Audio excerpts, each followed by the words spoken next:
শুধুমাত্র একটা কোয়েশ্চেনটা হচ্ছে সরকার কতটুকু পর্যন্ত বা কতটুকু পর্যন্ত খরচের বিধান আছে? শতকরা 6 টাকা, শতকরা 6 টাকা। আর যদি পার্সেন্টে দেয় তাহলে 6%।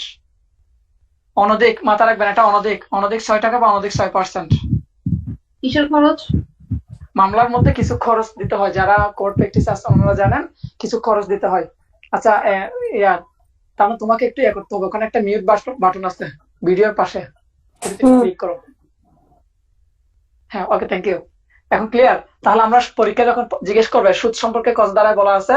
34 ধারা। ক্লিয়ার? যখন জিজ্ঞেস করা হবে মামলায় সর্বোচ্চ কত পার্সেন্ট পর্যন্ত খরচ দিতে হয় বা কতটুকু পর্যন্ত খরচ দিতে হয়, অনধিক 6% বা শতকরা 6 টাকা। আচ্ছা, এখন আমরা মোস্ট ইম্পর্টেন্ট একটা সেকশনে যাব। আমরা সিআরপিসি তে দেখছি মিথ্যা মামলার বিষয়টা দেখেছিলাম 250 ধারায়। মনে পড়ে কিনা? আশা করি মনে হ্যাঁ, আছে আপনাদের। আর এই যে সিপিসি তে আমরা মিথ্যা মামলার সেকশনটা দেখবো 35 ক। 35 ক, 35 কতে আমরা মিথ্যা মামলার বিধানটা দেখবো এবং এক্ষেত্রে জরিমানা কত, এই বিষয়গুলো আমরা এখানে দেখবো। আচ্ছা, দেখেন, যখন দেখবেন একটা মিথ্যা মামলা হয়েছে, তখন এই মিথ্যা মামলার জন্য আপনি, তবে মাথায় রাখতে হবে শুধুমাত্র মিথ্যা মামলা মানে শুধুমাত্র মিথ্যা মামলা না, কোনো জবাব হইতে পারে, যে কোনো কিছু হইতে পারে। এ ধরনের কোনো কিছু যদি প্রমাণিত হয়, তখন ওই ব্যক্তিকে, খেয়াল করেন, 20,000 টাকা ক্ষতিপূরণ, 20,000 টাকা ক্ষতিপূরণ, 20,000 টাকা ক্ষতিপূরণ দিতে বলবে। 20,000 টাকা ক্ষতিপূরণের আদেশ দিবে। কখন? মিথ্যা মামলার ক্ষেত্রে 20,000 টাকা ক্ষতিপূরণ। এখন আসেন, এই 20,000 টাকা ক্ষতিপূরণ, এটা কিন্তু ভুলেও কিন্তু আপনারা জরিমানা মনে করবেন না, এটা হচ্ছে ক্ষতিপূরণ। ক্ষতিপূরণ, সিপিসিতে ক্ষতিপূরণ শব্দটা বেশি দেখবেন। ক্ষতিপূরণ, আসেন, এই যে ক্ষতিপূরণ। এখন জরিমানা হইলে যাবে রাষ্ট্রীয় কোষাগারে, আর ক্ষতিপূরণ হইলে যাবে অপোজিশনের কাছে। এখন আসেন, এই যে মিথ্যা মামলার বা 20,000 টাকা, এই বিধানটা একটা ব্যতিক্রম আছে। এটা আপিলের ক্ষেত্রে প্রযোজ্য হবে না। আপিলে প্রযোজ্য হবে না। আপিলে প্রযোজ্য না। এখন দেখেন কি রকম প্রযোজ্য না, একটু প্রযোজ্য না। ধরেন আপনি আপিল করছেন, আপিলে আপনি একটা মিথ্যা ডকুমেন্টস দিয়েছেন। আপনি আপিল করছেন, আপিলে একটা মিথ্যা ডকুমেন্টস দিয়েছেন বা কোন একটা ডকুমেন্টস দিয়েছেন যেটা মিথ্যা বলে প্রমাণিত হয়েছে। সেই ক্ষেত্রে আপনাকে 20,000 টাকা জরিমানা করতে হবে না। এটা শুধুমাত্র মূল মামলার ক্ষেত্রে, মূল মামলার ক্ষেত্রে অ্যাপ্লিকেবল, আপিলের ক্ষেত্রে অ্যাপ্লিকেবল না। ক্লিয়ার হলে জানাবেন।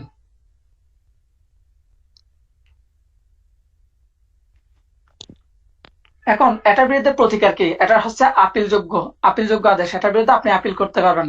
আপিল যোগ্য আদেশ, আপিলযোগ্য আদেশ। তাহলে এটা আপনি বললেন এটার বিরুদ্ধে প্রযোজ্য না।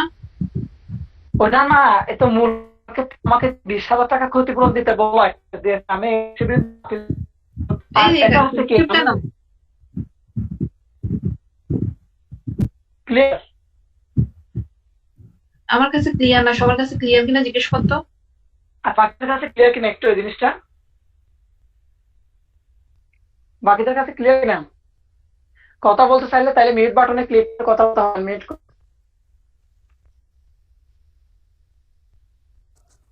হ্যাঁ, ক্লিয়ার। আপিলে আপিলে প্রযোজ্য না মানে কি? অর্থাৎ আমি আপিল করলাম, লোয়ার কোর্ট ডিক্রি দিল বা যে একটা আদেশ দিল, আমি এটার বিরুদ্ধে আপিল করলাম। এখন আপিলে কি করলাম? তুই, আমি কিছু ডকুমেন্ট দিলাম। এখন এর মধ্যে একটা ডকুমেন্ট দেখা যাচ্ছে মিথ্যা ডকুমেন্ট।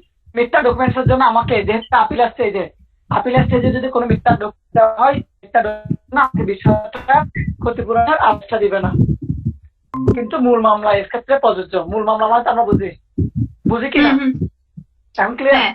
আচ্ছা, আচ্ছা, না এই যে আমি আমার কাছে, একটা কথা বলি, শোন। হ্যাঁ, আমি বলতে চাচ্ছি যে তোর এই ক্লাসটা ক্লিয়ার না, মানে ঝাপসা আসতেছে এখন আমার কাছে নাকি সবার কাছে সেটা ও আচ্ছা আচ্ছা। বলতেছি। আচ্ছা, ক্লাস, ভয়েস এবং বোর্ড ক্লিয়ার কিনা? ভয়েস ক্লিয়ার ঝাপসা। ভয়েস ক্লিয়ার বাট আচ্ছা আটকে বোর্ড যাচ্ছে। ঝাপসা। লা ইলাহা ইল্লাল্লাহ সুবহানাকা ইন্নী কুনতু মিনাজ এটাই তো জালিমিন। বলতেছি এতক্ষণ ধরে। ভাই, আমি তো বুঝতেছি না কেমনে কি হচ্ছে। আচ্ছা, আস্তে আস্তে চালাইতে হবে, ঠিক হয়ে যাবে, দোয়া করেন। আচ্ছা, এই যে আমাকে এক যে কাজ বিশ কর, হাজার তুই টাকা ওয়াইফাই বন্ধ করে আবার ইয়ে কর। আবার, তাহলে কেউ জানেন না, আমাকে আবার রিজয়েন আমরা দিতে হবে আছি, তাইলে। আমরা আছি, আমরা আছি। আচ্ছা, আসতেছি। ঠিক হয়েছে? এই এখন তো ঠিক হয়ে গেছে মনে হয়। হ্যালো। আরে ঠিক হয়েছে। এ,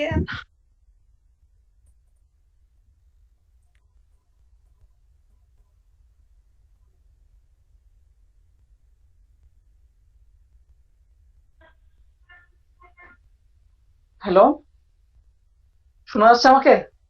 হ্যাঁ ঠিক আছে, সব ঠিক আছে। এখন কিন্তু ডাটা দিয়ে চলতেছে, ডাটা একটু পর ওয়াইফাই আসবে, হয়তো দেখি কি হয়। ঠিক আচ্ছা, আছে ঠিক আছে। তাহলে আমার প্রতিকারটা এই যে 20,000 টাকা যে আমাকে ক্ষতিপূরণ দিতে বললো, এটার বিরুদ্ধে আমার প্রতিকার কি? এটার বিরুদ্ধে আমি আপিল করতে পারবো। এটা বলা আছে 160 ধারায়, 160 ধারায় এই বিষয়টা বলা আছে।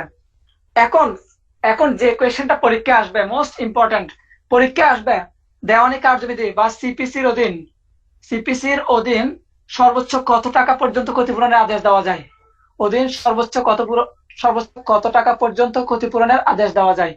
সর্বোচ্চ কত টাকা পর্যন্ত ক্ষতিপূরণের আদেশ দেওয়া যায়? উত্তর হবে 20,000। খেয়াল রাখবেন, একটু আগে যে বিধানটা পড়ছেন এটা হচ্ছে সিপিসি তে সর্বোচ্চ ক্ষতিপূরণের আদেশ। ক্লিয়ার? আর সিআরপিসি তে? সিআরপিসি তে ক্ষতিপূরণ বলতে দেখি একটু রিকল করার ট্রাই করবেন, জায়গাতে মিলাই ফেলবেন। আচ্ছা, এখন আমরা একটু এবার যাব 35। আমি কি জিজ্ঞেস করছি তোকে, সিআরপিসি তে কত? এই তো একজন, আমি কেন রিকল করব? আমি সিআরপিসি শেষ করছি, একটু রিকল করতে বলছি। কোন জায়গাতে ক্ষতিপূরণের বিধান আছে, কোন কোন জায়গায় ক্ষতিপূরণের বিধান আছে? আচ্ছা, এখন আসেন, তাহলে 35 ক শেষ করলাম। এবার আসেন, এই জায়গাটা ইম্পর্টেন্ট একটা সেকশন, 35 খ। দেখেন, আপনি মামলা করলেন, আগে জিনিসটা বুঝবেন, তারপর আপনি মামলা করছেন। এখন মামলা করার পর আপনাকে কিছু কি দিতে হবে? ডকুমেন্টস জমা দিতে হয়। দেখেন, মামলার দুইটা পর্যায়। এটা মামলা করছেন, মামলার দুইটা পর্যায়। এটা হচ্ছে লিখিত জবাব দাখিলের পূর্বে, এটা লিখিত জবাব দাখিলের পরে। আচ্ছা, আবার পুরোটাকে কিন্তু আমরা কি করি, একটা মামলা হিসেবে কাউন্ট করি, ঠিক কিনা বলেন? একটা লিখিত জবাব দাখিলের পূর্বে আর একটা লিখিত জবাব দাখিলের পরে, এই দুটো জায়গা ক্লিয়ার কিনা আগে বলেন। লিখিত জবাব দাখিলের পূর্বে আর লিখিত জবাব দাখিলের পরে, এই জায়গাটা ক্লিয়ার কিনা বলেন, বলেন। কিসে লিখিত জবাব? লিখিত জবাব কে দেয়? লিখিত জবাব কে দেয়? ইয়া কি বিবাদী? ইংলিশে বলে সবাই বুঝেন, রিটেন স্টেটমেন্ট। ইংলিশে যখন বলবো তখন বুঝবেন। হ্যাঁ, আর বাংলায় বললে বুঝেন না, এই হলো বাঙালির সমস্যা। আচ্ছা, দেখেন, আপনি মামলা করছেন, আগে জিনিসটা বুঝেন। তাহলে মামলা করার পর আপনাকে কিছু ডকুমেন্টস জমা দিতে হবে।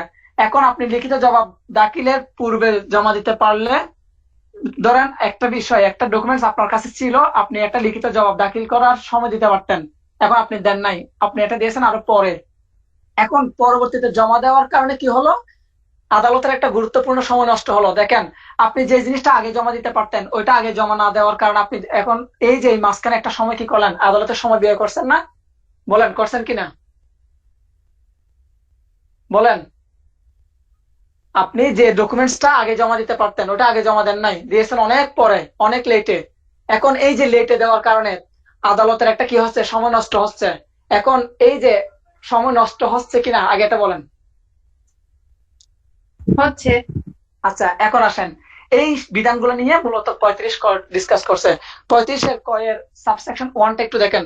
এখানে বলা হচ্ছে, আপনি খেয়াল করেন, আপনি যে দরখাস্তগুলা মামলার যে কোনো পর্যায়ে দিতে পারতেন, ধরেন আদালত আপনাকে সময় দিল, আদালতের দেওয়া সময়ের মধ্যে যে আপনি দিতে না পারেন, দেওয়া সময়ের মধ্যে দেখেন, আদালত আপনাকে সময় দিল, ধরেন 30 দিন সময় দিল, আপনি এর মধ্যে ওই ডকুমেন্টসটা কি করতে পারেন না, জমা দিতে পারেন নাই, কিন্তু আপনি দিয়েছেন অন্য সময়, অর্থাৎ এর পরবর্তীতে সময় দিয়েছেন। এই ক্ষেত্রে আদালত এটা নিবে না, যতক্ষণ না আপনি আদালতকে কি দিচ্ছেন, 2,000 টাকা ক্ষতিপূরণ দিচ্ছেন। বুঝেন জিনিসটা? একটা ডকুমেন্টস দেওয়ার জন্য, আপনাকে জমা দেওয়ার জন্য আপনাকে সময় দেওয়া হয়েছে, আপনি ওই নির্দিষ্ট সময়ের মধ্যে দিতে পারেন নাই, তাহলে পরবর্তীতে যদি আপনি এই ডকুমেন্টসটা জমা দিতে চান, সেক্ষেত্রে আপনাকে 2,000 টাকা ক্ষতিপূরণ দিতে হবে। ক্লিয়ার কিনা বলেন?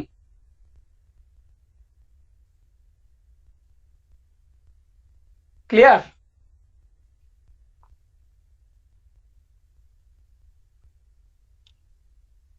বলেন। আমি আবার বলছি, ধরেন আদালতে একটা নির্দিষ্ট সময় ছিল, আপনি যে কোনো একটা পর্যায়ে, মামলার যে কোনো পর্যায়ে কি করতে পারতেন, একটা অভিযোগ দাখিল করতে পারতেন, কিংবা কোনো ডকুমেন্ট জমা দিতে পারতেন। আপনি নির্দিষ্ট সময়ের মধ্যে দেন নাই, দিয়েছেন আরো পরে, সেই ক্ষেত্রে আপনাকে 2,000 টাকা জরিমানা, ক্ষতিপূরণ আদায় করতে হবে। এখন সাবসেকশন 2 এর বিধানটা ইম্পর্টেন্ট। আপনি ডকুমেন্টস যদি কি, এমন কিছু ডকুমেন্টস যেটা আপনি কি করতে পারতেন, লিখিত জবাব দাখিলের পূর্বে দিতে পারতেন, কিন্তু দেননি, দিয়েছেন পরে, সেক্ষেত্রে আপনাকে দিতে হবে 3,000 টাকা। দুইটা বিধান ভিন্ন আছে। এটা হচ্ছে শুধুমাত্র লিখিত জবাবের ক্ষেত্রে। সেকেন্ড অপশনটা শুধুমাত্র লিখিত জবাবের ক্ষেত্রে। লিখিত জবাবের আগে যে ডকুমেন্টস গুলো জমা দিতে পারতেন আপনি দেন নাই, দিয়েছেন লিখিত জবাব দাখিলের পরে, এই ক্ষেত্রে আদালতের যেহেতু বিলম্ব হচ্ছে এই জন্য আপনাকে 3000 টাকা ক্ষতিপূরণ দিতে হবে। আর এটা হচ্ছে অন্যান্য ক্ষেত্রে, ধরেন যে কোনো ডকুমেন্টস, যে কোনো দাবি আপনি যে মামলার যে কোনো স্টেজে কি করতে পারতেন, অর্থাৎ মামলার যে কোনো স্টেজে দাবি করতে পারতেন, কিন্তু যে টাইমে করা দরকার ছিল আদালত আপনাকে যে টাইমে সুযোগ দিয়েছে সেই টাইমে করেন নাই, করছেন আরো পরে, সেক্ষেত্রে 2000 টাকা। ক্লিয়ার হলে বলবেন। ক্লিয়ার কিনা?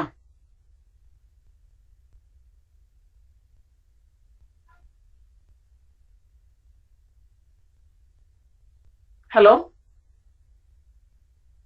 আমাকে শোনা যাচ্ছে কিনা? হ্যাঁ, শোনা যাচ্ছে। লেখা হলে একটু জানাবেন। এখন আসেন, তাহলে এই যে আপনাকে 3000 টাকা এবং 2000 টাকার একটা বিধান দিল, আপনি যদি এই 2000 এবং 3000 টাকা এগুলো যদি পরিশোধ না করেন তাহলে কি হবে?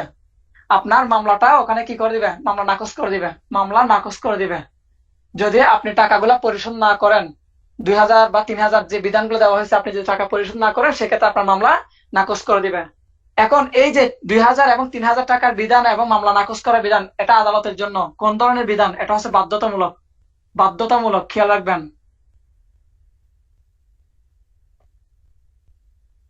ক্লিয়ার কিনা? ক্লিয়ার হলে জানাবেন।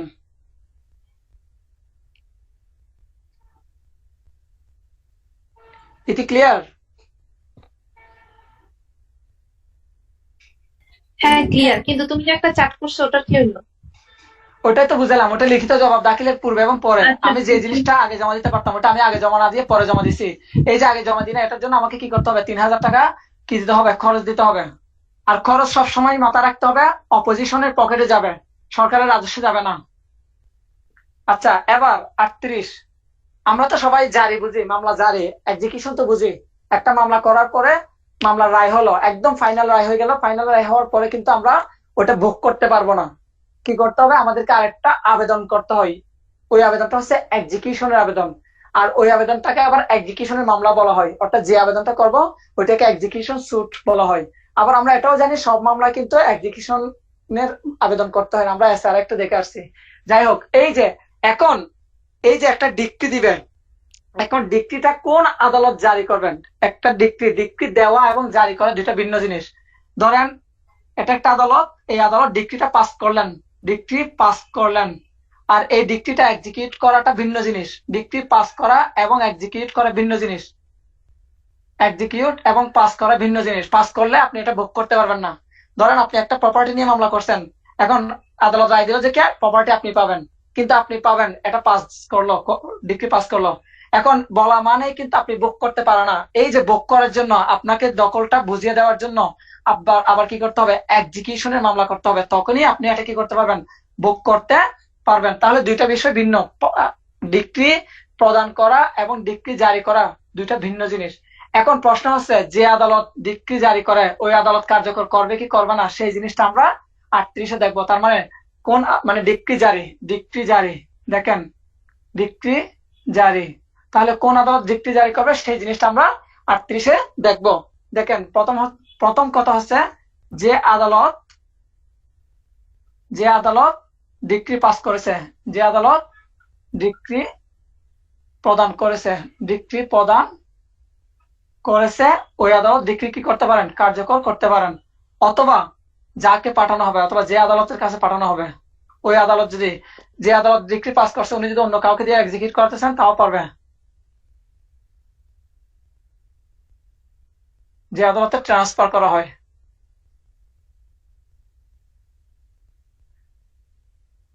তাহলে দুইটা আদালত কি করতে পারেন? ডিক্রি এক্সিকিউট করতে পারেন। যে আদালত ডিক্রিটা পাস করছে ওই আদালত, অথবা উনি যদি নিজে না করেন সেক্ষেত্রে উনি অন্য কাউকে কি করতে পারেন? পাঠাতে পারেন। ক্লিয়ার হলে বলবেন।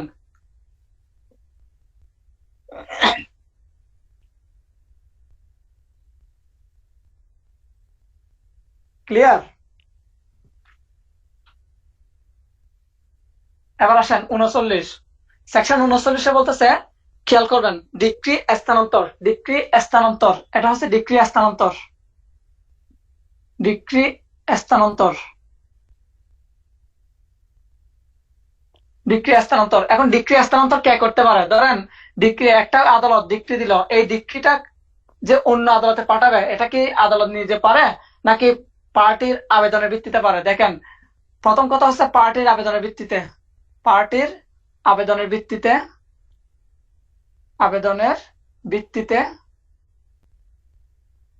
অথবা সুমোটো, অর্থাৎ আদালত সুমোটো পারেন, আদালত স্বেচ্ছায় লেখেন, আদালত স্বেচ্ছায় পারেন। তাহলে দুইটা জিনিস দেখলাম, আদালত স্বেচ্ছায়ও কি করতে পারেন, স্বেচ্ছায়ও একটা ডিক্রি স্থানান্তর করতে পারেন, প্রথম কোন পার্টির আবেদনের ভিত্তিতে, অথবা আদালত নিজেও কি করতে পারেন, ডিক্রি স্থানান্তর করতে পারেন। এখন প্রশ্ন হচ্ছে কয়টি ক্ষেত্রে পারবেন? 4টি ক্ষেত্রে, 4টি ক্ষেত্রে পারবেন, 4টি ক্ষেত্রে ডিক্রি কি করা যায়, স্থানান্তর করা যায় 4টি ক্ষেত্রে। এই 4টি ক্ষেত্র সেকশন 39-এর মধ্যে আছে, আপনারা পড়লে বুঝতে পারবেন। প্রথম ক্ষেত্রটা হচ্ছে, ধরেন যে জায়গায় উনি বসবাস করেন ওখানকার আদালতে পাঠিয়ে দিবেন। আগে এতটুকু বুঝছেন কিনা একটু বলবেন?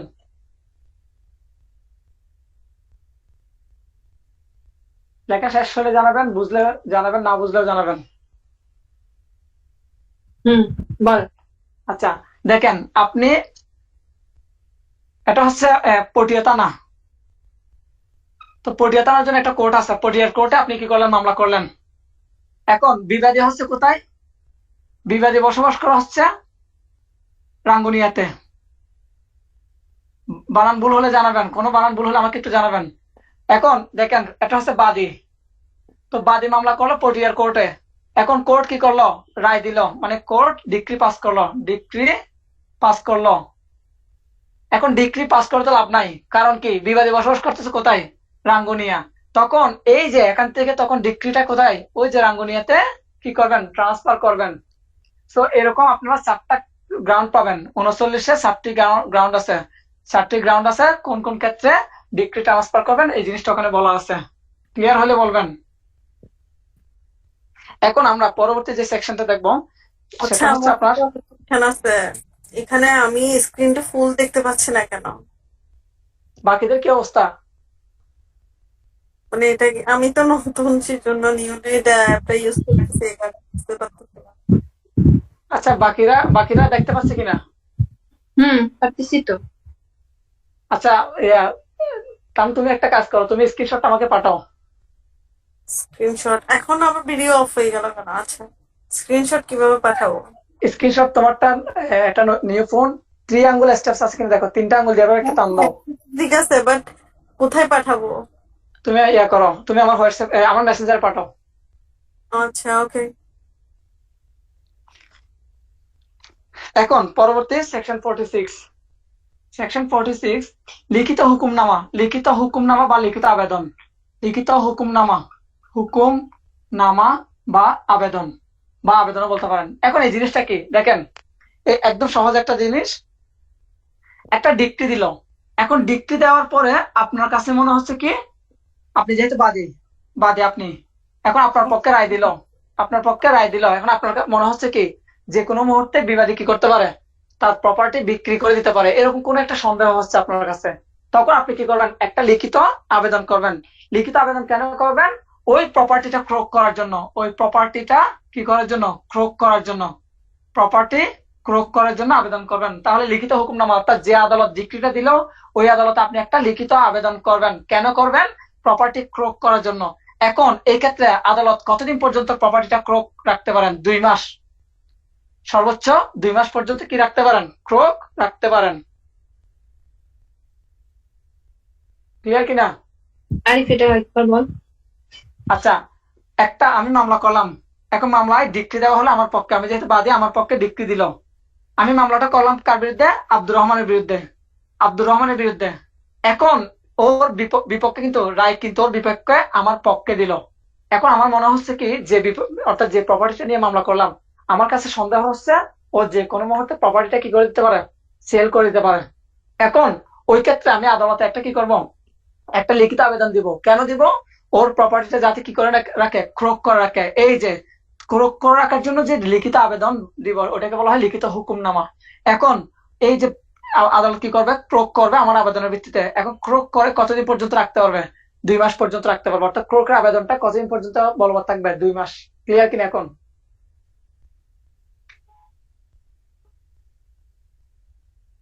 ক্লিয়ার? 2 বছর পরে আর এক্সটেন্ড হবে না? 2 মাসের পরে সেক্ষেত্রে তো আবার এক্সিকিউশনের স্টেজ আসবে, এরপর এক্সিকিউশনের স্টেজ আসবে, এরপরে আপিলের স্টেজ আসবে। আমরা এখন 48-এ, এই যে 48-এ আমরা এক্সিকিউশনের স্টেজটা দেখবো এখন। হ্যাঁ, আচ্ছা, আজকে কিন্তু আমরা মূলত এক্সিকিউশন, এই যে এখন এখন যেগুলো আলোচনা করতেছি এগুলো কিন্তু ডিক্রি এবং এক্সিকিউশন। এক্সিকিউশন নিয়ে মূলত অর্ডার হচ্ছে 21, অর্ডার 21। রাজস্বী আপু আছেন?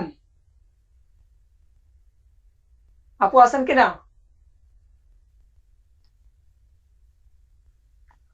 আচ্ছা, এখন সেকশন 48, এটাতে স্টার মার্ক নাই দিয়ে রাখেন, মনে হয়। এটাতে স্টার মার্ক প্লাস 100% দিয়ে রাখেন। মানুষের 2-3টা পরীক্ষা একসাথে হলে যা হয় আর কি। সেকশন 48। আচ্ছা, এখন এই 48 নাম্বার যে সেকশনটা, এই সেকশনটা অনেক বেশি ইম্পর্টেন্ট। কেন ইম্পর্টেন্ট দেখেন, এখন আপনার পক্ষে কি দিল? ডিক্রি দিল। আপনার পক্ষে ডিক্রি দিল, আপনি কি ডিক্রি ভোগ করতে পারবেন কিনা বলেন? ডিক্রি দেওয়া মানে ডিক্রি ভোগ করতে পারা কিনা? না, তুমি না তখন বলছো এটার জন্য আবার এক্সিকিউশনের আবেদন করবে। এক্সিকিউশনে মামলা করতে হবে। এখন আমি এক্সিকিউশনে মামলা করব, আসছেন, এই যে আমি এক্সিকিউশনে মামলা করব। প্রশ্ন হচ্ছে এক্সিকিউশনে মামলাটা কতদিনের মধ্যে করব বলেন? আমি যে এক্সিকিউশনের মামলাটা করব, এই এক্সিকিউশনের মামলাটা কতদিনের মধ্যে করব, এই বিষয়টা নিয়ে মূলত ডিল করেছে আমাদের সেকশন 48। দেখেন, খুব মনোযোগ রাখবেন। এখন ডিক্রি যেদিন দেওয়া হলো, দেখেন এই সেকশন 48-এ বলতেছে যে বিষয়টা, দেখেন প্রথমত আপনার যেদিন ডিক্রি দেওয়া হলো, ডিক্রি দেওয়ার তারিখ থেকে 3 বছরের মধ্যে, 3 বছরের মধ্যে আপনাকে কি করতে হবে? এক্সিকিউশনের আবেদন করতে হবে, এক্সিকিউশনের আবেদন করতে হবে। এটা বুঝছেন কিনা বলেন?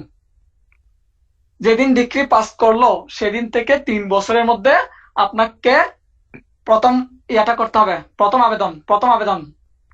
ডিক্রি যেদিন পাস করা হলো সেদিন থেকে 3 বছরের মধ্যে এক্সিকিউশনের প্রথম আবেদন করতে হবে।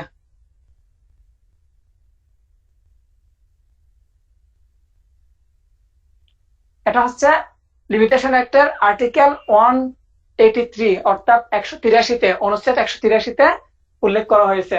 দেখেন, এরপরে সিপিসিতে যেটা বলতেছে, এই সিপিসির এই সেকশনে যেটা বলতেছে, প্রথম আবেদন যদি আপনি 3 বছরের মধ্যে করেন, তাহলে 3 বছরের পরবর্তীতে আপনি আবেদন করতে পারেন 12 বছরের মধ্যে, অর্থাৎ সেকেন্ড আবেদন বা ফ্রেশ স্যুট বলেন,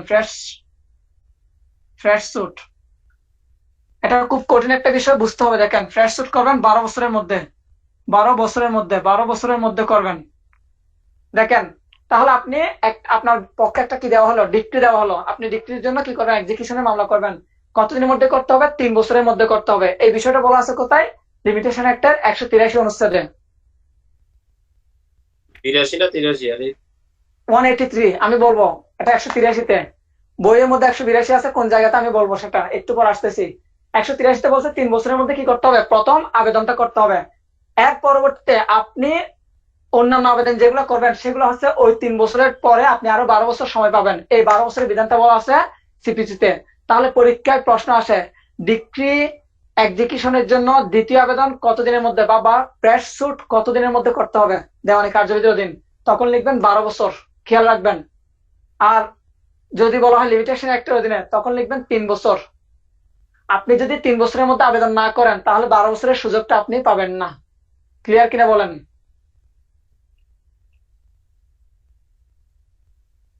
ফ্রেশ স্যুটে ওটা কি করবে? অর্থাৎ আমি প্রথম আবেদনটা করব ডিক্রি এক্সিকিউশন করার জন্য, প্রথম, অর্থাৎ ডিক্রি জারির মামলা কতদিনের মধ্যে করতে হয়? উত্তর হচ্ছে 3 বছরের মধ্যে। এখন ওইটা করার পরে আমি দেখতেছি কি আমার একটা অনেক সময় দেখা যায় কি ডিক্রি এক্সিকিউশনের ক্ষেত্রে কিছু পার্ট থাকে, একটা প্রপার্টির অনেকগুলো পার্ট থাকে, প্রত্যেকটা পার্টের জন্য আমাকে কি করতে হয়? আলাদা আলাদা ভাবে আবেদন করতে হয়। আমি এর পরবর্তীতে যে আবেদন গুলা করবো, বলা হচ্ছে আমি ওই আবেদন গুলো 12 বছরের মধ্যে করতে পারবো, 12 বছরের পরে আর পারবো না। 12 বছরের পর যদি হয়ে যায়, শেষ হয়ে যায়, আমি আর কি করতে পারবো না? এটা কি আবেদন করতে। ওরকম ধরবে, ধর আনুষঙ্গিক আবেদন বা অন্য কিছু? হুম, বুঝি নাই। মানে ফ্রেশ স্যুট না। করবো যে, হ্যাঁ, তো সেক্ষেত্রে কি মানে ধর অন্য কিছুর জন্য আবেদনটা করবো? না, অন্য কিছুর জন্য না, অন্য কিছুর জন্য না, ঠিক এক্সিকিউশনের জন্য করব। এক্সিকিউশনের জন্য আবেদন করতে হয়। প্রথম আবেদনটা আমি 1 বছর 3 বছরের মধ্যে করলাম। এখন 3 বছরের মধ্যে করার পরে দেখতেছি কি আমার অনেকগুলা পার্ট থাকে, একটা প্রপার্টি বা যে কোনো একটা বিষয় আচ্ছা অনেকগুলা আমি পার্ট বলি। থাকে। আচ্ছা ধরলাম একটার জন্য করলো 3 বছরের মধ্যে, হ্যাঁ, তারপর বাকি হ্যাঁ, হ্যাঁ, যেগুলো থাকবে সেগুলোর জন্য 12 বছরের মধ্যে করতে পারবে, 12 বছরের এই তো? মধ্যে করতে হবে, ইয়েস, কিন্তু বাস। 3 বছরটা আগে করতে হবে। অবশ্যই করতে হবে, আপনি 3 বছরটা না করলে আর পরবর্তীতে গুলা পাবেন না। এখন এখন আসেন, রোবেল যে বিষয়টা বলছিল, ও বলছিল যে 182 যে ব্যাপারটা, আসেন 182-তে কি বলছে দেখেন। 182-তে বলছে আপনার যে ডিক্রিটা দেওয়া হলো ওই ডিক্রিটা যদি কি হয়, নিবন্ধিত হয়, ডিক্রিটা যদি সত্যায়িত এবং নিবন্ধিত হয়, সত্যায়িত এবং নিবন্ধিত হয়, সত্যায়িত এবং নিবন্ধিত হয়, সেক্ষেত্রে আপনি কিন্তু 6 বছর সময় পাচ্ছেন। প্রথম আবেদনের জন্য 6 বছর সময় পাচ্ছেন। একটু আগে কিন্তু আমরা যে 3 বছরের বিধানটা পড়ছি, সেটা কিন্তু আমরা 6 বছর পাবো কখন, যদি আমার ডিক্রিটা সত্যায়িত এবং নিবন্ধিত হয়। তাহলে পরীক্ষা যদি আসেন সত্যায়িত ডিক্রির ক্ষেত্রে জারির মামলা কতদিনের মধ্যে করতে হবে, উত্তর দিবেন 6 বছর। আর যদি সত্যায়িত বা নিবন্ধিত এই শব্দগুলো উল্লেখ না করে শুধু জারির মামলা বলে, তাহলে লিখবেন 3 বছর। ক্লিয়ার হলে জানাবেন।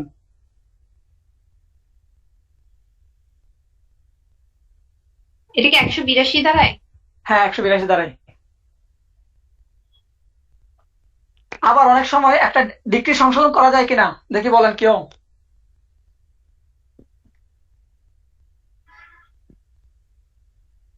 ডিক্রি সংশোধন করা যায় কিনা? যায় যায়।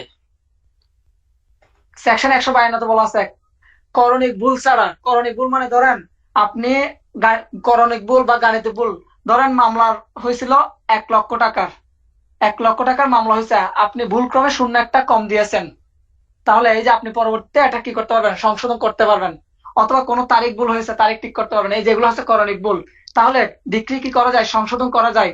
আর যদি ডিক্রি সংশোধন করেন সেক্ষেত্রে সংশোধিত ডিক্রির ক্ষেত্রে আপনি এক্সিকিউশন মামলা করবেন 3 বছরের মধ্যে। যদি কোনো ডিক্রি সংশোধন করেন সেক্ষেত্রে যেদিন সংশোধন করছেন ওই সংশোধনের তারিখ থেকে 3 বছরের মধ্যে এক্সিকিউশনের মামলা করবেন। জিনিসগুলো আলাদা আলাদা লিখে ফেলেন। 3টা টপিক পড়াইছে কিন্তু, সাধারণ একটা পড়াইছিলাম, নিবন্ধিত সত্যায়িত হলে আরেকটা পড়াইছিলাম, এরপরে সংশোধিত হলে আরেকটা। আর এগুলার পরবর্তীতে আপনি সেকেন্ড ইয়াটা করবেন 12 বছরের মধ্যে, প্রত্যেকটার পর থেকে 12 বছর।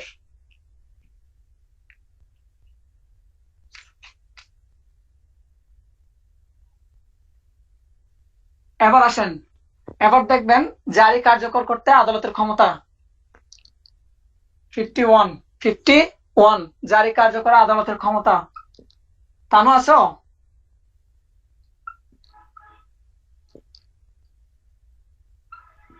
হ্যালো, এখন আসেন, এই যে ডিক্রি জারি করতে গেলে আদালতের কি কি ক্ষমতা আছে নেই, এই বিষয়টা নিয়ে ডিল করেছে সেকশন 51। সেকশন 51 দেখেন, এখন এখানে কি কি ইয়ে করতে পারে, কয়ভাবে ডিক্রিটা জারি করতে পারে, 5 ভাবে। জাস্ট 5 ভাবে পরীক্ষা আসবে, কয়ভাবে একটা ডিক্রি কার্যকর করা যায়, 5 ভাবে। 5 ভাবে, এতটুকু মাথা রাখতে হবে। আপনার মূল সেকশনে যখন যাবেন এই জিনিসগুলো দেখবেন, এগুলো আমাদের রিটার্নের জন্য ইম্পর্টেন্ট, সামনের দিকে আমরা পড়বো। তানু আছো কিনা?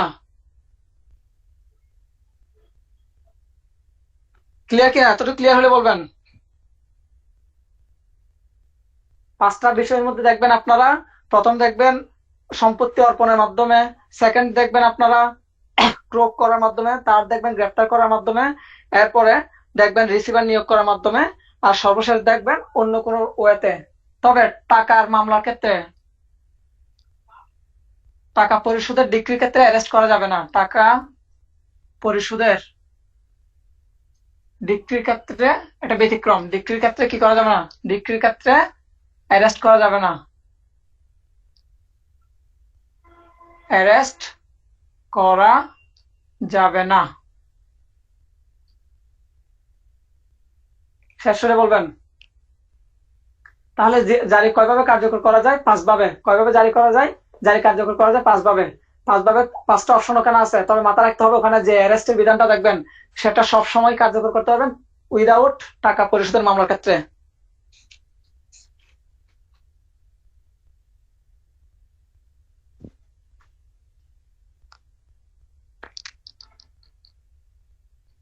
সম্পত্তি বাটোয়ারা, সম্পত্তি বাটোয়ারা মানে কি বুঝেন?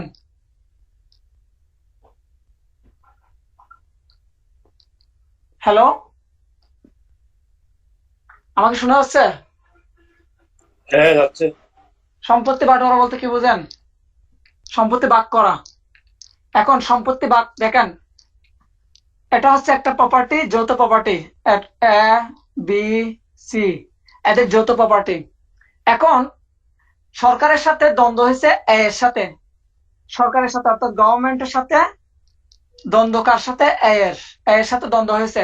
এখন গভর্নমেন্ট কি করলো, দেখতেছে কি এই যে এই প্রপার্টি, যেটা এই প্রপার্টি নিয়ে মামলা হলো, এখন আলটিমেটলি সরকারের পক্ষে রায় আসলো। এখন সরকারের পক্ষে যখন রায় আসলো, সরকার কি করবে, ওর এই প্রপার্টিটা কি করবে, অ্যাকোয়ার করবে। এখন অ্যাকোয়ার করতে গেলে এটা তো যেহেতু সম্পত্তি, তাহলে এটা কি করতে হবে, ভাগ করতে হবে না? এখন এই ভাগটা কে করবেন দেখেন, আবার বলতেছি আমি, এটা হচ্ছে সরকারি মামলা। সরকারি মামলাটা হয়েছে কার সাথে? একজন জেনারেল পাবলিকের সাথে। কিন্তু ওই জেনারেল পাবলিকের যে প্রপার্টিটা আছে, ওই প্রপার্টিটা হচ্ছে একটা যৌথ প্রপার্টি। এখন আপনি তো বি আর সি এরটা নিতে পারবেন না, আপনি নিতে পারবেন শুধু একটা। তাহলে এক কতটুক পাবে, এক কতটুক পাবে, এটা ভাগ করে নিতে পারবেন। এই যে ভাগটা কে করবে, বাটোয়ারাটা কে করবে দেখেন। তাহলে বাটোয়ারাটা করবেন প্রথমত কালেক্টর। কালেক্টর, যাকে আমরা কি বলি বর্তমানে, কালেক্টরের নাম কি? কালেক্টর অথবা অথবা অধস্তন কর্মকর্তা। অধস্তন কর্মকর্তা, অধস্তন কর্মকর্তা। তাহলে দেখেন, এই যে সম্পত্তি বাটোয়ারাটা কে করবেন, কালেক্টর করবেন। অথবা কালেক্টর যদি ওনার সুপেরিয়র কাউকে, সরি ইম্পেরিয়র কাউকে যদি পাওয়ার দেন, তাহলে ওই অধস্তন কর্মকর্তা কি করতে পারবেন, সম্পত্তি বাটোয়ারা করতে পারবেন। ক্লিয়ার কিনা? পরীক্ষা আসবে, সম্পত্তি বাটোয়ারার বিধান কত দাঁড়ায়, 54 দাঁড়ায়। কে করবেন, কালেক্টর করবেন অথবা অধস্তন কর্মকর্তা করবেন। কালেক্টরকে এখন কি বলে? হ্যাঁ, আব্দুর রহমান বলেন। DC DC. সিআরপিসি পড়ার সময় বলছিলাম ডিসি। ডিসি তো বেটা, ডিসি তো কালেক্টর। হ্যাঁ ঠিক আছে। তো এখন আমরা দেখব সিপিসির অধীনেও কি করা যায়, অ্যারেস্ট করা যায়। সিপিসির অধীনেও কি করা যায়, অ্যারেস্ট করা যায়। এই অ্যারেস্টের বিধানটা এখন আমরা দেখব কিভাবে করা যায়। আপনি একটা ডিক্রি যখন এক্সিকিউট করতে যাবেন, ডিক্রি এক্সিকিউট করতে গেলে কি করতে হবে, আপনাকে গ্রেফতার করতে হবে। এই গ্রেফতারের বিধান আছে 55 ধারায়। গ্রেফতার ও আটক, খেয়াল রাখবেন, গ্রেফতার ও আটক এই বিধানটা আছে 55 ধারায়। দেখেন, আপনি ডিক্রি জারি করতে গেলে কি করতে পারবেন, যে কোনো সময়, যে কোনো সময় কি করতে পারবেন, যে কোনো সময় গ্রেফতার করতে পারবেন। যে কোনো সময় কি করতে পারবেন, গ্রেফতার করতে পারবেন। যে কোনো সময় আপনি গ্রেফতার করতে পারবেন। এক নম্বর বিষয় খেয়াল করেন, যে কোনো সময় আপনি কি করতে পারবেন, গ্রেফতার করতে পারবেন। তবে এটার ব্যতিক্রম আছে, এটার ব্যতিক্রম আছে। আমি গ্রেপ্তার করবো মানে? আপনি মানে ভাই, এটা সিভিল কোর্ট আর কি, সিভিল। আচ্ছা, সিভিলের ক্ষেত্রে কি করা যায়, গ্রেফতার করা যায়। তাহলে যে কোনো সময় গ্রেফতার করতে পারবে, তবে ব্যতিক্রম আছে, অর্থাৎ শর্ত আছে 4টি, ব্যতিক্রম বা শর্ত। কয়টি? 4টি। এই যে এই জায়গাটা ইম্পর্টেন্ট, পরীক্ষা আসবে। গ্রেফতার ও আটকের ক্ষেত্রে, এটা গ্রেফতার ও আটক, গ্রেফতার ও আটক পরীক্ষা আসবে। গ্রেফতার ও আটকের ক্ষেত্রে কয়টি শর্ত আছে? 4টি শর্ত। গ্রেফতার ও আটকের বিধান কত দাঁড়ায়? 55 দাঁড়ায়, মাথা রাখবেন। তাহলে এখানে দেখবেন যে 4টি শর্ত, এর মধ্যে প্রথম শর্তটা হচ্ছে সূর্যাস্তের পরে এবং সূর্যোদয়ের পূর্বে, তার মানে কি সন্ধ্যার পরে এবং সকালের পূর্বে। এই সময়টাতে আপনি কাউকে কি করতে পারবেন না, কারো গৃহে প্রবেশ করে অ্যারেস্ট করতে পারবেন না। 2 নম্বর বিধানটা হচ্ছে আপনি কারো ঘরের দরজা ভেঙে ভেতরে ঢুকে অ্যারেস্ট করতে পারবেন না। 3 নম্বর বিধানটা হচ্ছে যদি ওই ঘরে যদি কোনো মহিলা থাকে, আগে মহিলাকে কি করতে হবে, সরাই রাখতে হবে, তারপর আপনি অ্যারেস্ট কার্যকর করতে পারবেন, আদারওয়াইজ আপনি পারবেন না। আর সর্বশেষ 4 নম্বর যে গ্রাউন্ডটা, সেটা হচ্ছে আপনি যাকে অ্যারেস্ট করছেন ওই ব্যক্তি যদি কি করেন, টাকা পরিশোধ করে ফেলেন, অথবা ধরেন আপনি অ্যারেস্ট করতে গেছেন, উনি পরিশোধ করে ফেললো, তাহলে সেক্ষেত্রে ওনাকে কি করতে হবে, ওনাকে ওখানে কি দিতে হবে, মুক্তি দিতে হবে। এগুলো না পেনাল কোডে ছিল? প্যানেল কোর্টে ছিল, হ্যাঁ অবশ্যই দেখবেন, প্যানেল কোর্টের গুলো দেখবেন। প্যানেল কোর্টে আপনি হ্যাঁ, কি দেখবেন প্যানেল বলেন? কোডের সাথে এটার কিছুটা মিল আছে হ্যাঁ এই হ্যাঁ হ্যাঁ। শব্দগুলো। তাহলে শুধু মাথা রাখতে হবে 4টি শব্দ। আমি ভেতরে যেগুলো বললাম এগুলো রিটেনের জন্য, এখন আপাতত শুধু 4টা শব্দ, এতটুকু মাথা রাখবেন। এখন আসেন, এবার প্রশ্ন হচ্ছে আপনি সরকারি কর্মকর্তাকে অ্যারেস্ট করতে গেছেন, পারবেন কিনা? সরকারি কর্মকর্তা, গভর্নমেন্ট যাবে এমপ্লয়িকে না। আপনি অ্যারেস্ট করতে যাবে না। কখন যাবে না যাবে দেখেন, না। দেখেন আপনি গভর্নমেন্ট এমপ্লয়কে অ্যারেস্ট করতে গেছেন, কিন্তু ওনার কারণে যদি জনসাধারণের যদি ক্ষতি হয়, ধরো উনি এমন একটা কাজ করেন যে কাজটা জনসাধারণের ক্ষতি হইলে আপনি কি করতে পারবেন না, ওনাকে অ্যারেস্ট করতে পারবেন না। জনসাধারণের ক্ষতি হইলে ওনাকে অ্যারেস্ট করতে পারবেন না, সরাসরি অ্যারেস্ট করতে পারবেন না। এই ক্ষেত্রে তার মানে কি ওনাকে টোটালি অ্যারেস্ট করা যাবে না? তাহলে তো ভাই ইনজাস্টিস হচ্ছে, করা যাবে। যাবে। তখন ওই প্রসিডিউরটা গভর্নমেন্ট নির্ধারণ করে দিবে, প্রসিডিউর কিভাবে অ্যারেস্ট করবেন না করবেন এগুলা গভর্নমেন্ট কি করে দিবে, ঠিক করে দিবে। প্রসিডিউরটা গভর্নমেন্ট নির্ধারণ করে দিবে। ক্লিয়ার হলে বলবেন। কবে করবে না ভাই প্রসিডিউর নির্ধারণ? এই তো আপনি যখন ইয়া করবেন, এটা স্বরাষ্ট্র মন্ত্রণালয়ে আপনাকে কি করতে হবে, অ্যাপ্লিকেশন করতে হবে। স্বরাষ্ট্র মন্ত্রণালয়ে অ্যাপ্লিকেশন করবেন, দেন স্বরাষ্ট্র মন্ত্রণালয় কি করবে, এটা এক্সিকিউট করবেন। কিভাবে করবেন না করবেন এটা, এটা তো গ্রুপের প্রায়র অ্যাপ্রুভাল। হ্যাঁ প্রায়র অ্যাপ্রুভাল, হ্যাঁ। ক্লিয়ার হলে বলবেন। এবার আসেন, মহিলাদেরকে অ্যারেস্ট করা যাবে কিনা। 56 দেখেন, মহিলাদেরকে অ্যারেস্ট করা যাবে কিনা কোন মামলার ক্ষেত্রে? টাকার মামলায়। টাকার মামলা করছেন এক মহিলার বিরুদ্ধে, টাকার মামলায় ডিক্রি এক্সিকিউট করতে গেছেন। এখন ডিক্রি এক্সিকিউট যাবে করতে না। গিয়ে, হ্যাঁ, তাহলে টাকার মামলার ক্ষেত্রে আপনি ডিক্রি এক্সিকিউট করতে গেছেন, এখন এক্সিকিউট করতে গিয়ে কোনো মহিলাকে অ্যারেস্ট করা যাবে কিনা? উত্তর হচ্ছে মহিলাকে অ্যারেস্ট করা যাবে না। টাকার মামলায়, টাকার জারি মামলাতে মহিলাকে কি করা যাবে না, অ্যারেস্ট করা যাবে না। শেষ হলে বলবেন। সেটা কি চেকের মামলার সাথে কোনোভাবে রিলেটেড? আচ্ছা এখন আসেন, আমরা যখন এনআই অ্যাক্টের মামলাগুলো দেখি, এনআই অ্যাক্টের মামলা সিভিল না ক্রিমিনাল? ক্রিমিনাল মনে হয়। বাকিদের কি ওপিনিয়ন? ক্রিমিনাল। রুবাইতের কি আনসার? ক্রিমিনাল ছিল। আচ্ছা, এখন জিজ্ঞেস করবো রাজস্বী আপু, ল অফিসারের জন্য প্রিপারেশন নিচ্ছেন, বেঁচে আসছেন কিনা একটু সাড়া দিয়েন। শুনলেও আমি জানি আপনি দিবেন না। আচ্ছা এগুলো লেখা হইলে আমি একটু এনআই অ্যাক্টের জিনিসটা একটু ক্লিয়ার করবো। এই জিনিসগুলো জানা দরকার আসলে। দেখেন, এনআই অ্যাক্টের মামলা 3টা আইনের অধীনে করা যায়, 3টা আইনের অধীনে এনআই অ্যাক্টের মামলা সাউন্ডটা করা যায়। ছোট হয়ে গেছে কেন আগের থেকে? বুঝি নাই। সাউন্ডটা ছোট হয়ে গেছে কেন? আগে স্পষ্ট করে বোঝা গেছিল, এখন ছোট হয়ে গেছে। বাকিরাও কি এটা সেম প্রবলেম ফেস করছেন নাকি? না। আচ্ছা দেখেন, এনআই অ্যাক্টের মামলা 3টা আইনের অধীনে করা যায়। এখন দেখেন এই 3টা আইন কি কি মাথায় রাখবেন। প্রথম কথা হচ্ছে negotiable instrument act. Negotiable instrument act, যাদের হাজবেন্ড ভবিষ্যতে বড় লোক হবে তারা একটু মাথায় রাখেন।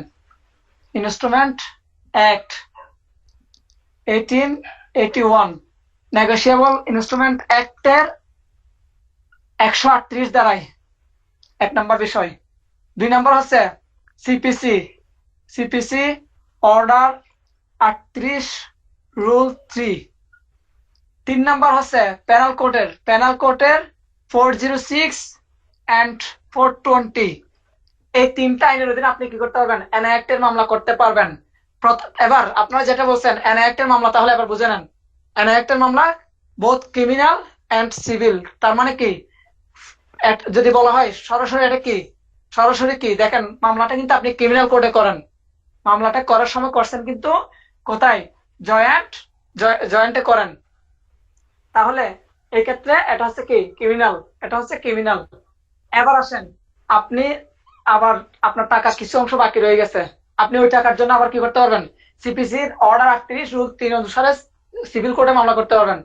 এবার এরপরে যে জায়গাটা সব থেকে মোস্ট ইম্পর্টেন্ট, আপনি চাচ্ছেন ওই বেচারারে কি দিবেন, একটা পানিশমেন্ট দিবেন, একটা জোরসে একটা পানিশমেন্ট দিবেন। তখন সেক্ষেত্রে আপনি কি করবেন, তখন সেক্ষেত্রে আপনি আবার পেনাল কোর্টের অধীনেও কি করতে পারবেন, ক্রিমিনাল কোর্টে মামলা করতে পারবেন। ক্লিয়ার কিনা? হ্যাঁ, তাহলে এটা বোথ ক্রিমিনাল আর হলো সিভিল দুইটাই হবে। হ্যাঁ, এটা বহুত মজার মামলা। এনআই অ্যাক্টের মামলা মানে অনেক মজার মামলা। অনেক লয়ার আছে শুধুমাত্র এনআই অ্যাক্টের মামলা ডিল করে করে কি মালদার হয়ে যাচ্ছে। আমি যদি ওই সুযোগ পাই কোম্পানির ইনশাল্লাহ, মামলাগুলো না বেশিরভাগ ক্ষেত্রে, হ্যাঁ, আমি যদি সুযোগ বড় পাই বড় ইনশাল্লাহ, কোম্পানির মামলাগুলা। হ্যাঁ আমি সুযোগ পাইলে মূলত ইনশাল্লাহ বেশিরভাগ এনআই অ্যাক্টের মামলাগুলো ডিল করব, মানে চেকের মামলাগুলা। আচ্ছা এখন আমরা 55তে দেখছিলাম গ্রেফতার আর আটক। এখন 58তে দেখবো 58। আরে তুমি একটা প্রশ্নের উত্তর দাও নাই তো রুবেলের। ও চেকের কথা বললো, হ্যাঁ হ্যাঁ। কি যেন একটা প্রশ্ন করছিল চেকের কথা, ওই যে 56তে মানে মনে হয়। মহিলাদেরকে অ্যারেস্ট করা যাবে না, এটা কি এনআইটির ক্ষেত্রে প্রযোজ্য কিনা এটা বলছি। এনআইএক্টের ক্ষেত্রে প্রযোজ্য না, এনআইএক্টের ক্ষেত্রে প্রযোজ্য না। এখন আসেন, এখন আমরা দেখবো, কারণ এনআইএক্ট হচ্ছে একটা বিশেষ আইন, এনআইএক্ট হচ্ছে একটা বিশেষ আইন, special law. Special law shall prevail, special law shall always prevail, আমাদেরকে মাথায় রাখতে হবে শ্যাল অলওয়েজ প্রিভেল। আচ্ছা, এখন আমরা দেখব সেকশন 58, আটক ও মুক্তি। আটক ও মুক্তি। এখন আপনি আটক করবেন, ঠিক আছে মানলাম, কতদিন পর্যন্ত রাখতে পারবেন, কতদিন পর্যন্ত ওনাকে আটক রাখতে পারবেন, আবার কোন ক্ষেত্রে ওনাকে মুক্তি দিবেন। দেখেন দুইটা বিষয়। প্রথম কথা হচ্ছে 6 সপ্তাহের, 6 সপ্তাহের।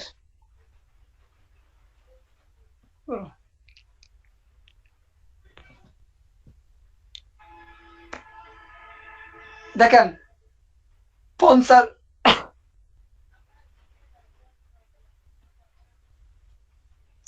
50+, ধরেন 50 টাকা প্লাস, 50 টাকার বেশি হইলে আপনি যে রায়টা দিয়েছেন, যে ডিক্রিটা দিয়েছেন বা যে ডিক্রিটা এক্সিকিউশন করবেন, ওইটা যদি 50 টাকার ঊর্ধ্বে হয় তাহলে 6 সপ্তাহ, 6 মাস, তাহলে 6 মাস। আর 50 টাকার নিচে হইলে, 50 টাকার নিচে হইলে তখন 6 সপ্তাহ। বুঝছেন কি বলেন? ধরেন আপনি যে ডিক্রিটা এক্সিকিউট করবেন ওই ডিক্রিটা হচ্ছে 50 টাকার উপরে, তখন আপনি ওই ব্যক্তিকে 6 মাস পর্যন্ত কি রাখতে পারবেন, আটক রাখতে পারবেন। আবার দেখা যাচ্ছে ওই ডিক্রিটা হচ্ছে 50 টাকার কম, তাহলে ওই ব্যক্তিকে আপনি সর্বোচ্চ 6 সপ্তাহ পর্যন্ত কি রাখতে পারবেন, আটক রাখতে পারবেন। এখন একটু হাসি পাচ্ছে আপনাদের, মানে এই এই আমলে কিন্তু এই আইনগুলা, হ্যাঁ, এগুলো ওরা করে দিয়ে গেছিল দাদারা। এতটুকু বুঝছেন কিনা বলেন?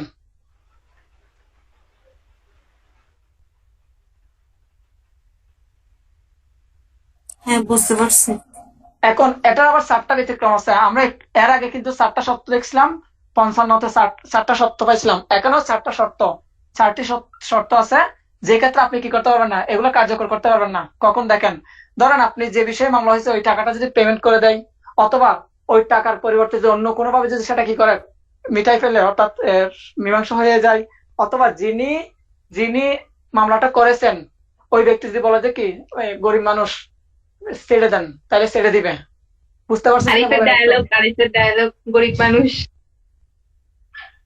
আমি গরিব মানুষ কিনা এটা একমাত্র তানু বুঝে। তানু তুমি স্বীকার করতো ভাই আমি গরিব মানুষ কিনা? মোটেও না। কিরে ভাই? মানে আমাকে কি তোমার ক্রাইম পার্টনার বানাচ্ছ নাকি? কখনোই না।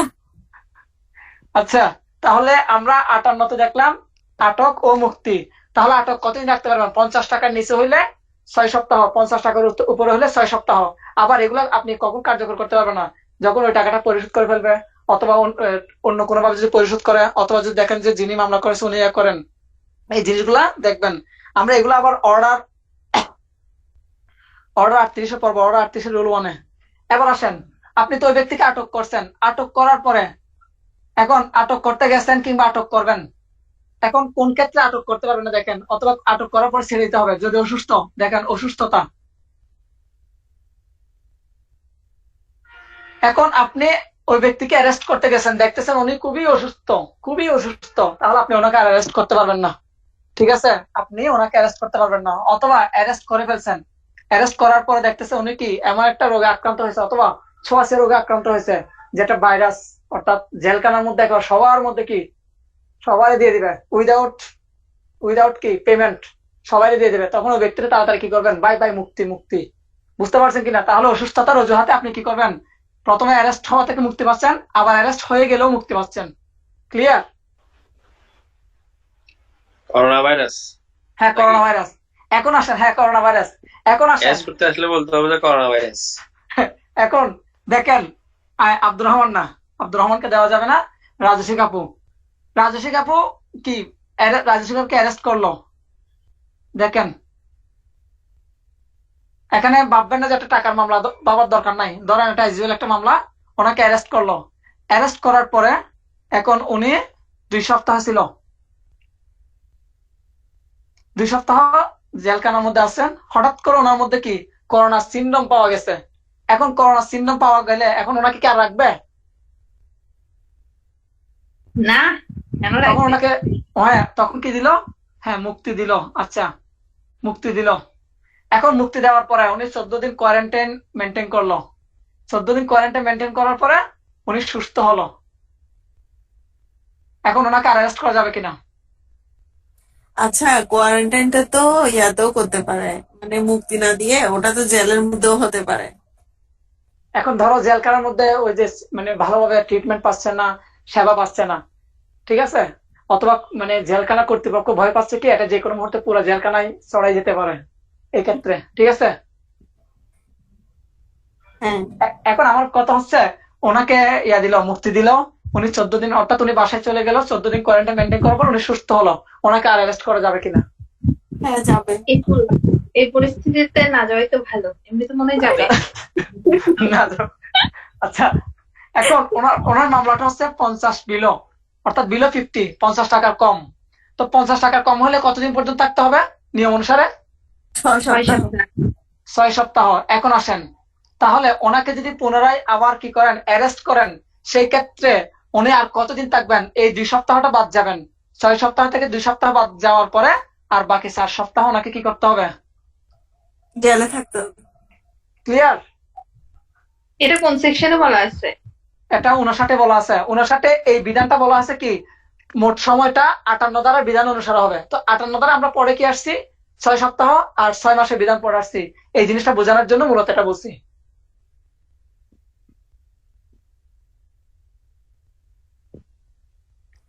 আর কতক্ষণ নিবে ক্লাস? আর 2-4 মিনিট। ওকে। আচ্ছা, সেকশন 60 তে জাস্ট বলছে আপনি কোন কোন জিনিসগুলা ক্রোক করতে পারবেন, কোনগুলা পারবেন না। ধরেন আমার আমি তো গরিব মানুষ, আপনারা সবাই জানেন। সো আমার রান্না বান্না করার খুব জন্য জানি। এখন আমার রান্না বান্না করার জন্য কিছু প্লেট আছে। এখন পুলিশ আসলো আমাকে অ্যারেস্ট করার জন্য বা আমার এই ডিক্রিটা এক্সিকিউট করার জন্য। এই ক্ষেত্রে আমার এই প্লেট গুলা, আমার প্লেট, তারপর আমার অন্যান্য যে খাবার দাবারের যে জিনিসগুলো আছে এগুলা ক্রোক করতে পারবে কিনা? এগুলো করে কি করবে? খাবার দাবারের জিনিস করবে? আচ্ছা ঠিক আছে, তাহলে এবার আসেন। আমার বিরুদ্ধে মামলা হয়েছে 50,000 টাকার, কিন্তু আমার দুইটা বড় বড় দুইটা গরু আছে যেগুলা দিয়ে আমি হাল চাষ করি। এই দুইটা গরুর দাম হচ্ছে 2 লাখ টাকা।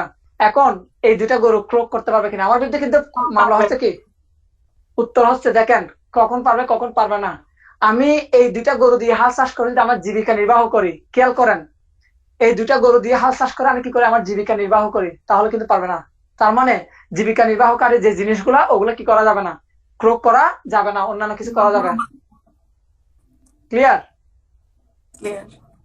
তো এখন আসেন, এখানে একটা মজার একটা ইয়ে দিচ্ছে, এটা হাস্যকর বিষয়। ওখানে ওয়াইফকে কিন্তু কি করা যাবে না, ক্রোক করা যাবে না, ওয়াইফকে ক্রোক করা যাবে না। সেকশন 60 তে দেখবেন। তাহলে আসেন, ওয়াইফকে টক করার কি আছে? এরা দিচ্ছে আর কি, ভাবলাম কথাটা জায়গা পাই না। এরা ব্রিটিশ তো ভাই। আমরা আমাদের পোলাপান একটা দুষ্টমি বেশি করলে কি বলি, বলি যে পোলাটা ব্রিটিশ হয়ে গেছে, ব্রিটিশ সিটাঙ্গেরা বলে, ঠিক আছে। এই ব্রিটিশ গুলো সব দুষ্ট ছিল। এবার সেকশন 75 ওকে দিয়ে হাল চাষ করে নাকি যে ক্রুক করা যাবে না? এই এক করতে করাইছিল। তো আমরা কি পড়ছিলাম, পদ্মা নদীর মাঝে না কি একটা পড়ছিলাম মনে হয়। হ্যাঁ, ওটাতে ওকে হাল- ওই ওই ওয়াইফদেরকে দিয়ে ইয়ে করাইতো না, হ্যাঁ 1000 বছর ধরে। 1000 বছর ধরে। ইয়াসি ইয়াসি ইয়াসি, 1000 বছর ধরে জহির রাহান না, হ্যাঁ 1000 হ্যাঁ, বছর। জয়ী রায়হানের। তাহলে মনে আছে। এখন আসেন, ধরেন আমি আর রুবাইয়াত, রুবাইয়াত রুমকি তানু হচ্ছেন আর আমি ওনার বিরুদ্ধে মামলা করলাম। এখন এই যে মামলা করলাম, আমি মামলার মূল্যমান দেখালাম, অথবা মামলাটা আমি বললাম যে প্রপার্টি, এটা একটা প্রপার্টি, এই প্রপার্টিটা ওই জায়গাতে অবস্থিত। এখন এর এর এই পাশে আছে, এই আসছে, অনেক কিছু বলছি। এবং এটার বাজার দর এত বললাম, অনেক কিছু দেখালাম। এখন কোর্ট এটা সত্যতা যাচাই করার জন্য কি করতে পারেন, আদা আমি যা যা বলছি, ধরেন আমি বললাম যে কি এই প্রপার্টির এখন ভ্যালু হচ্ছে, ধরেন সুট ভ্যালু হচ্ছে প্রতি 2 শতকের দাম হচ্ছে ধরেন 1 লক্ষ টাকা। এখন আমি এরকম বললাম, অথবা আরো অন্যান্য অনেক কিছু দেখালাম। আমি বললাম যে ওখানে আমার একটা বিল্ডিং আছে, তারপর বিল্ডিং এর সামনে আমার একটা সুইমিং পুল আছে, এরপর একটা দোলনা আছে, অনেক কিছু দেখালাম। অনেক কিছু আমি কি মামলার ইয়াতে আরজিতে কি করলাম, তুলে ধরলাম। এখন এই যে এই বিষয়গুলো সত্য আছে কিনা, সত্যতা আছে কিনা, কোর্ট এগুলো যাচাই করার ক্ষমতা রাখে কিনা? হ্যাঁ, এগুলো যাচাই হ্যাঁ করার পারে। ক্ষমতা। ইয়েস, পারে। এই যে এই কোর্ট যে যাচাই করবে, কোর্ট কিভাবে যাচাই করবে, কাদের মাধ্যমে করবে? এদেরকে বলা হয় কমিশন। কমিশন নিয়োগ করবে। খেয়াল করেন, কমিশন নিয়োগ করবেন, কমিশন। তাহলে কমিশন নিয়োগ করার বিষয়ে কোথায় বলা আছে? 75-এ। খেয়াল করেন, খুব মনোযোগ রাখতে হবে। কমিশন নিয়োগের ব্যাপারে এদিকে বলা আছে সেকশন 75-এ, আর অর্ডার হচ্ছে 26-এ। আমরা ওদিকে যাচ্ছি না, আপাতত এখানে থাকি। তাহলে সেকশন 75-এ বলা আছে কয়টি ক্ষেত্রে কমিশন নিয়োগ করা যায়? কয়টি ক্ষেত্রে? 4টি ক্ষেত্রে। 4টি ক্ষেত্রে কমিশন নিয়োগ করা যায়। Thank you. 4টি ক্ষেত্রে কি করা যায়? কমিশন নিয়োগ করা যায়।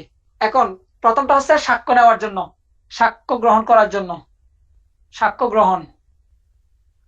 সেকেন্ড হচ্ছে, খেয়াল করেন, খুব মনোযোগ রাখবেন, সেকেন্ড হচ্ছে লোকাল বা স্থানীয় তদন্ত। স্থানীয় তদন্ত।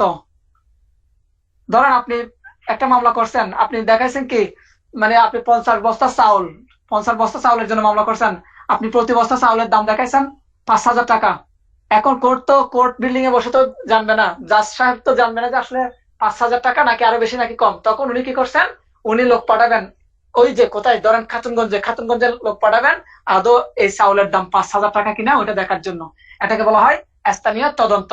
আর 3 নাম্বার যে ব্যাপারটা, তাহলে প্রথমটা দেখলাম সাক্ষ্য গ্রহণ, সেকেন্ডটা হচ্ছে স্থানীয় তদন্ত, আর 3 নাম্বারটা হচ্ছে হিসাব পরীক্ষা করার জন্য, হিসাব পরীক্ষা করার জন্য, হিসাব পরীক্ষা করার জন্য।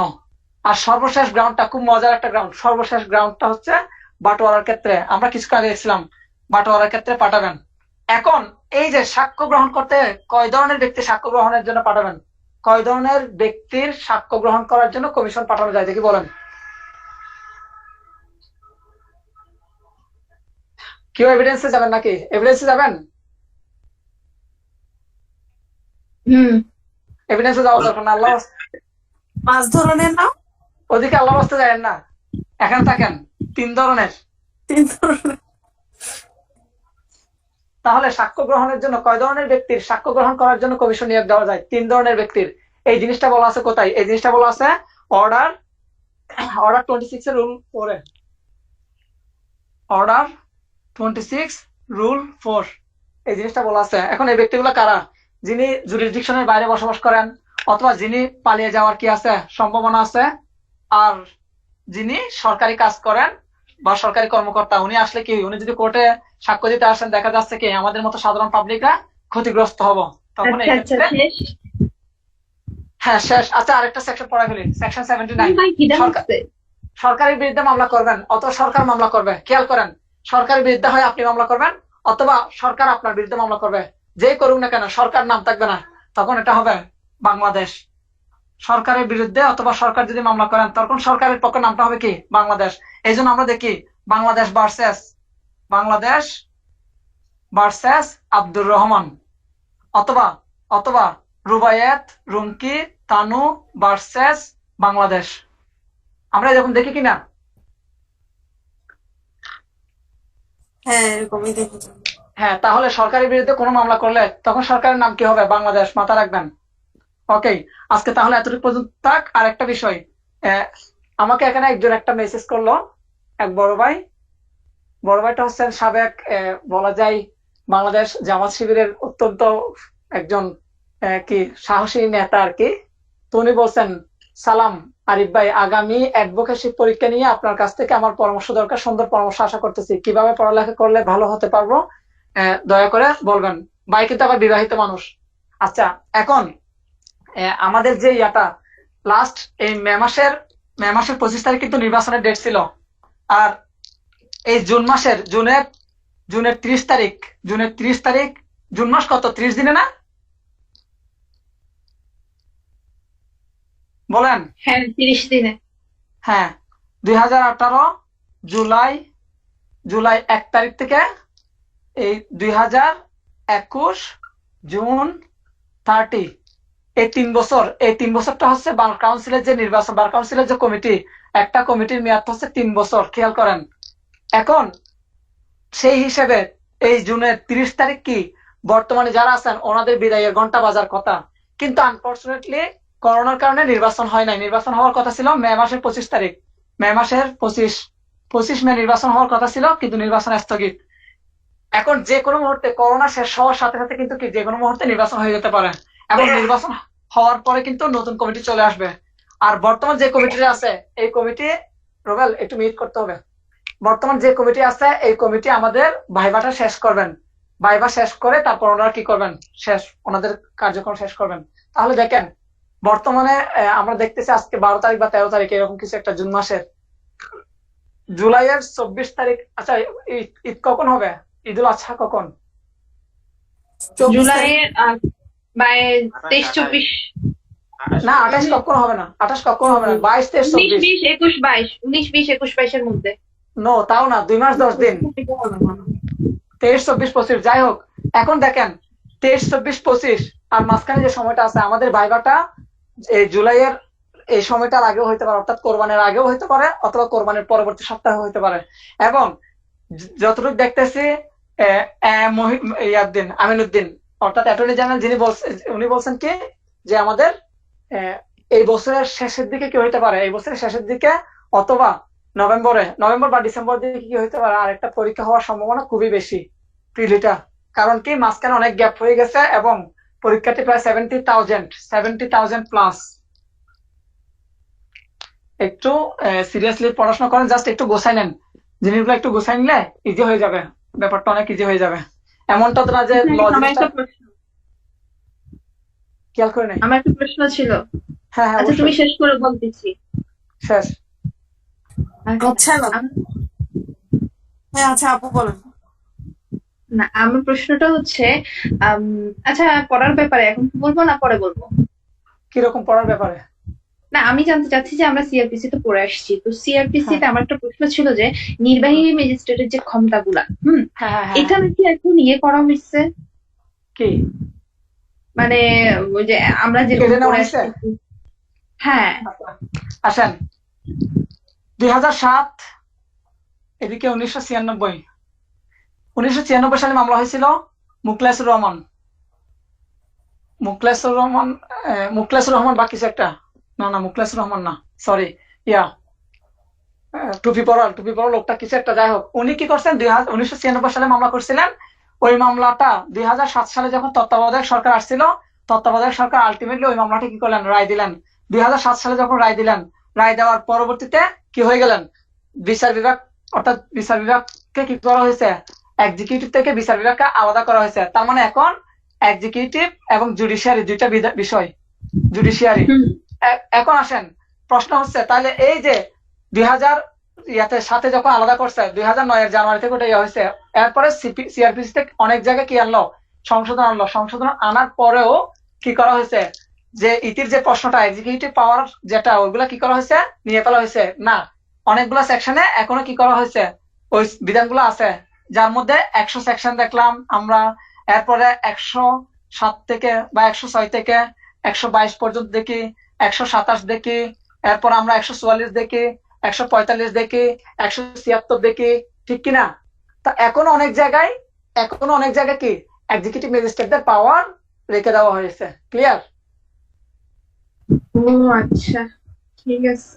না আমি সেদিন করতেছিলাম তো তুমি ভাই আমাকে বলতেছে যেটা তো আচ্ছা, এখন আমার মাথা ঘুরাই গেছে। হ্যাঁ হ্যাঁ, ভাইয়াকে বলতে হবে যে সিআরপিসি তো অনেকগুলো বিধান আছে যেখানে এক্সিকিউটিভ ম্যাজিস্ট্রেটরা এখন কি করতে পারে, পাওয়ার এক্সারসাইজ করতে পারে। ক্লিয়ার? আচ্ছা ঠিক আছে, থ্যাংক ইউ। আচ্ছা তানোর আনসার কোয়েশ্চেনটা কি?